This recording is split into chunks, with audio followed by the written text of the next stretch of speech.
বন্ধুরা, দুর্দান্ত স্বাদের একটি মিষ্টি রেসিপি আপনাদের সাথে শেয়ার করছি।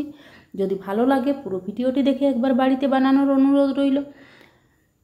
দেখুন দেখতে কতটা লোভনীয় হয়েছে, খেতে কিন্তু অসাধারণ হয়েছিল। চলুন তাহলে রেসিপিটি শুরু করা যাক। এই রেসিপির জন্য আমি এখানে 2 লিটার দুধের ছানা কাটিয়ে নিয়েছি, ভিনিগার দিয়ে কাটিয়েছি। ভালো করে জল ঝরিয়ে নিয়ে একটি মিক্সার গ্রাইন্ডার নিয়ে তাতে দিয়ে দেবো ছানা, ছোট প্যাকেটের 1 প্যাকেট আমুল দুধ আর পরিমাণ মতো চিনি।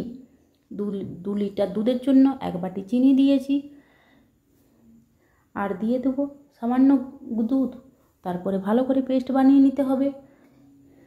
এদিকে একটি বাটিতে বাটার পেপার দিলেও হবে, কিন্তু হাতের কাছে বাটার পেপার ছিল না, তাই দিয়ে দিয়েছি একটি সাদা কাগজ, তাতে ঘি বুলিয়ে দিয়ে ব্যাটারটি দিয়ে দিয়েছি। এদিকে কড়া গরম করে তাতে দিয়ে দিয়েছি বালিটি খুব ভালোভাবে গরম করে ব্যাটারটি বসিয়ে দিতে হবে মোটামুটি 25 মিনিট হলে।